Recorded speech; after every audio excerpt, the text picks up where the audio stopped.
Hi everyone, I'm teaching today from the Intertidal. You can see the ocean right over here. We got some waves rolling in, that's a big one coming in. Woo.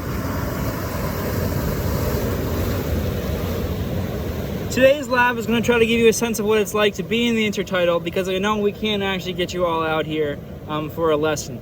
Now we're going to try to do some certain skills like look at or collect temperature data, measure certain organisms, do some species ID, do some measurements.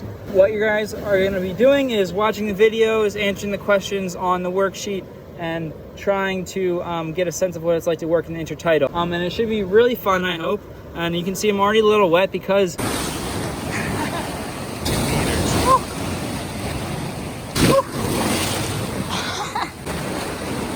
so as you can see, I'm getting pretty darn wet. I got here just a little bit after low tide was supposed to hit, and so the tide's already been coming up.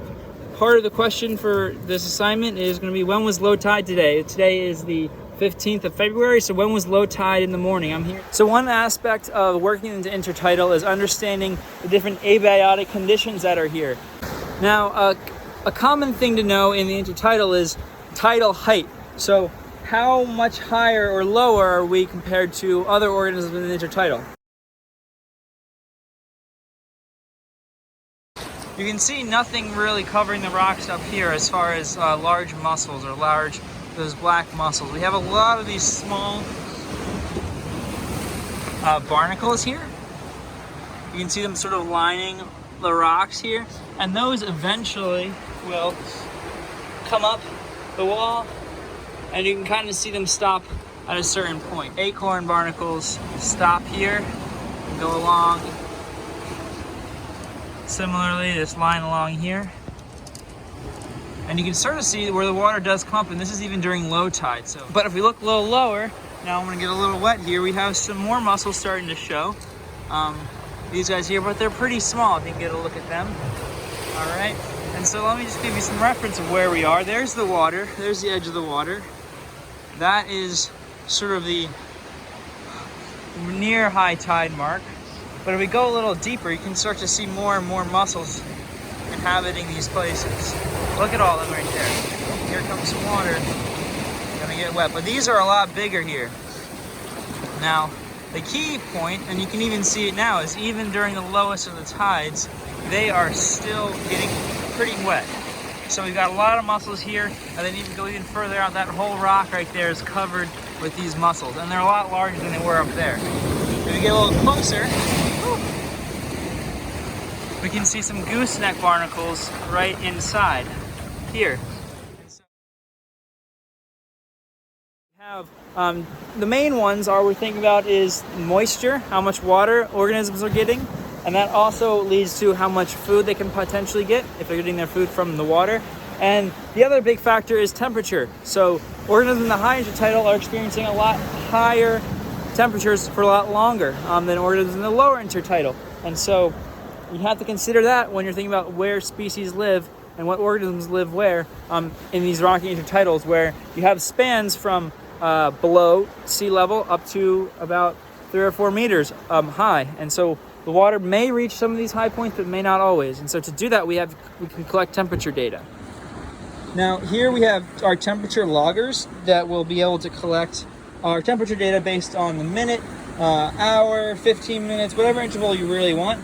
And so you can see them right here. They're bolted down to the rock. This one's underwater right now, but you can see some of these bolts here. And there's also this putty that gets stuck around it. And that is because waves come by and things get knocked around quite a bit in the intertidal. So we got one there, and we've got another one there. So these are collecting data based on whatever the person put them down to collect. So every 15 minutes, every hour, for however long as we want. So hopefully we're gonna get you some of this temperature data so you can see what the temperature is like here in the intertidal.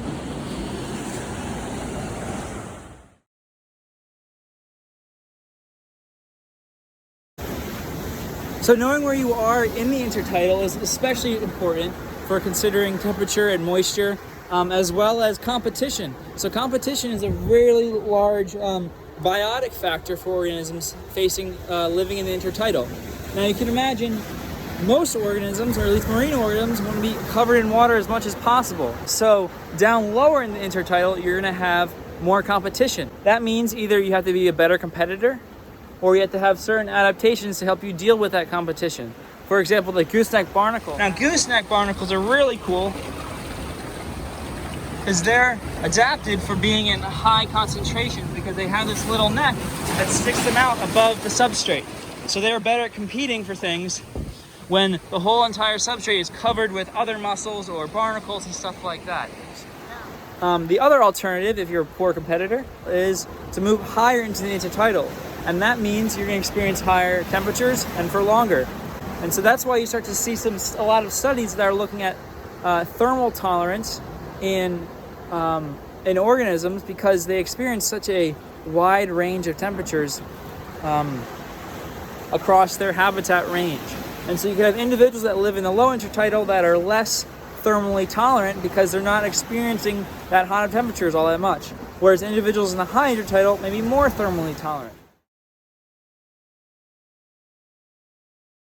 Now, a large part of collecting data in the intertidal is actually counting things, counting and measuring things. That can be pretty tedious if you're counting large numbers of mussels or acorn barnacles. So let me try to find you some. One thing that is incredibly dense and maybe hard to measure is all these little acorn barnacles here. If you zoom up real close. Now these are covering these rocks.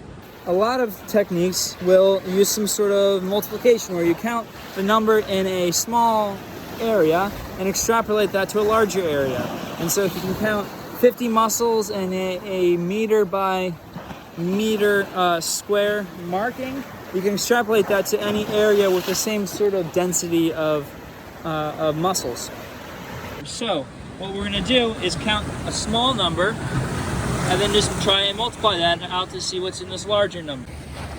So if I pull out my tape measure, we'll measure out a certain area that you'll all be able to count.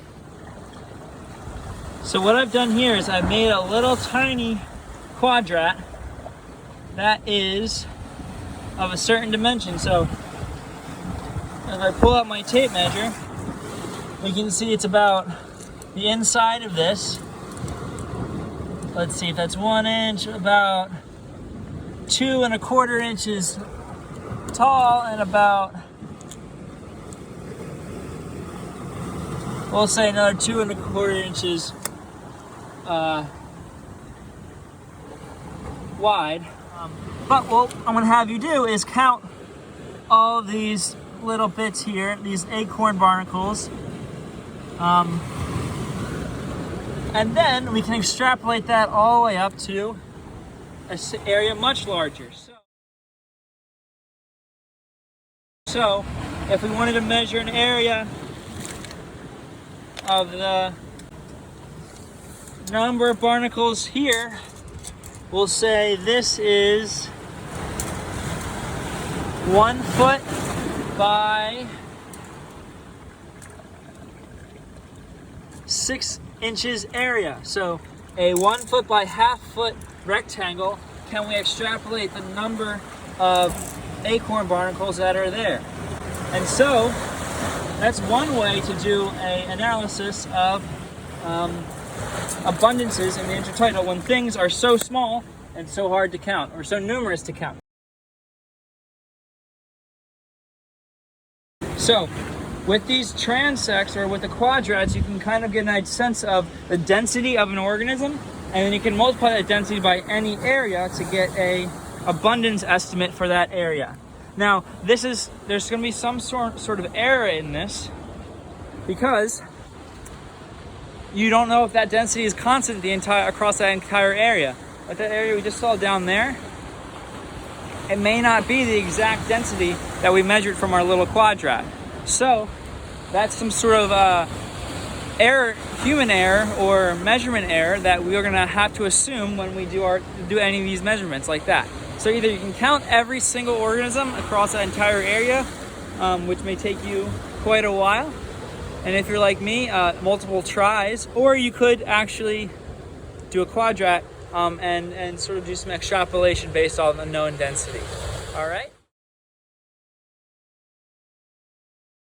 But I'm going to try to give you a view of what kind of stuff we have in the intertidal here.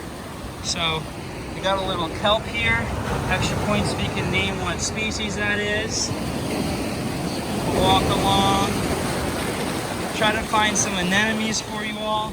You can see these rocks are covered in the acorn barnacles here, these little guys right there.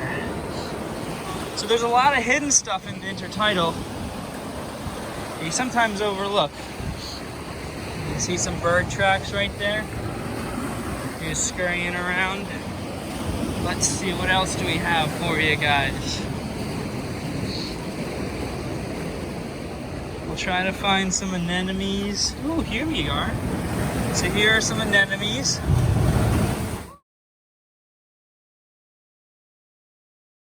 Look how big this guy is. Woo! See him here? So yeah, his outline looks like this. You can start to see him here. Let the water settle down. There's so much sand in there. Oh boy. Let's see if I can get some of the sand out of the way. Look at that color. Holy crap. Whew. That's beautiful. I'm gonna take a picture of that. One. See if I can get more sand out of there without him closing up. What a view. Oh my gosh, look how vibrant that is. So that's how big they can get. That's massive. That's probably the biggest one I've ever seen. And let's see if he tries to eat my hand.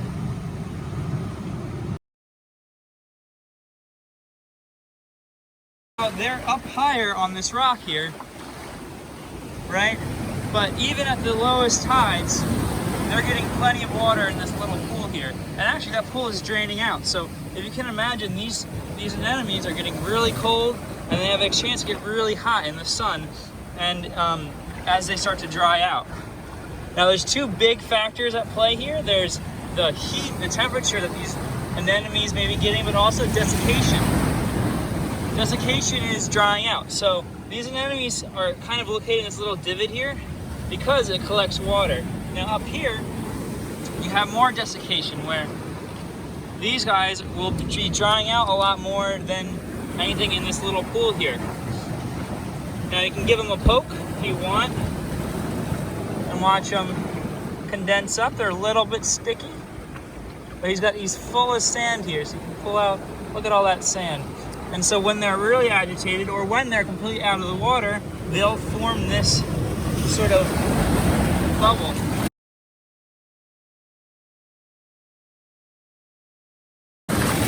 As a protection, they're going to try to conserve all their water, protect their tentacles, and crunch up in a little ball like that.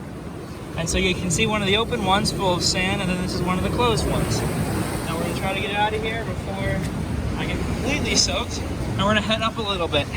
You can see where we just were down there, and now we've kind of increased our height a little bit, and this is a lot drier. I'm not seeing much water get up here, even during high tide. So that's sort of where we're at. That's where we came from over there. That's where some of those big rocks full of mussels were. As you can start to see, the water is kind of increasing throughout this entire video. So I'm going to sort of heading back at a certain point so that I do not get stranded out here on this little rock. Lots of mussels.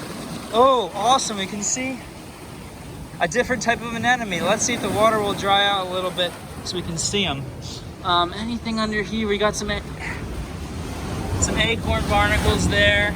Now what's interesting is that there's so much sand input that some of these rocks are completely covered during some days and completely exposed of sand during other days. So that these things can get buried. But now real quick, I want to show you this little carpet here of anemones.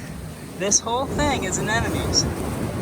Now I'm really close to the water, so I wanted to jump out real quick. But these are anemones called the aggregating anemones. And you can tell because they're forming aggregates, unlike the other ones we saw, which were all solitary. These form big aggregates. Ooh, we got a big wave coming. Woo! They form aggregates And that allows them to protect themselves a little bit from the heat and the desiccation. Because if you have a big mound of moist friends here, it can all kind of stay cooler. And so if you touch these guys, they're all gonna close up. Woo! And so there's someone at USC who's studying these anemones to see if the ones on the inside are less thermally tolerant than the ones on the outside.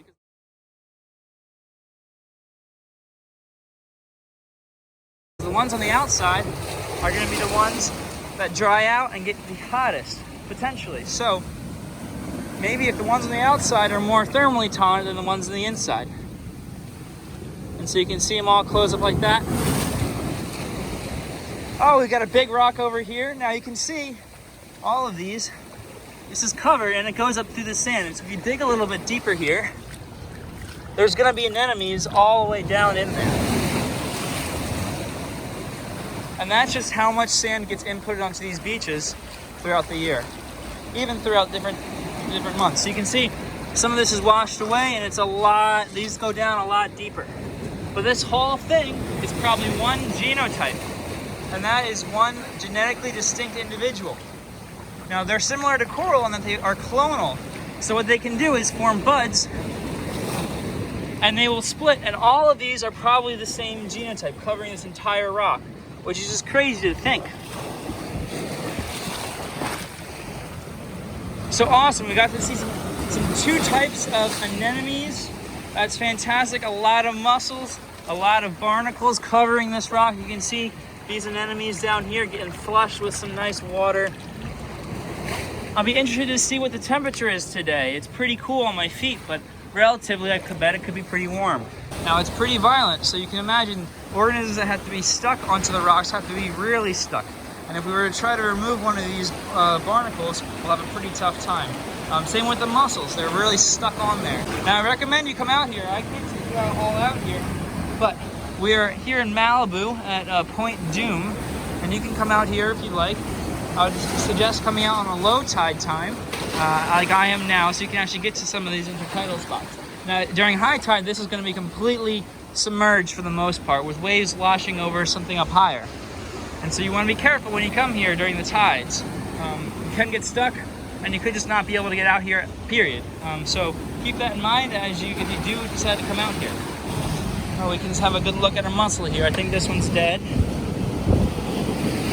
So we got the mussel. Now, it's covered itself in barnacles, which is pretty cool, but the mussel is attached at this point here. Now I'll have byssal threads, these really strong threads that will attach it to the rock like this, like so.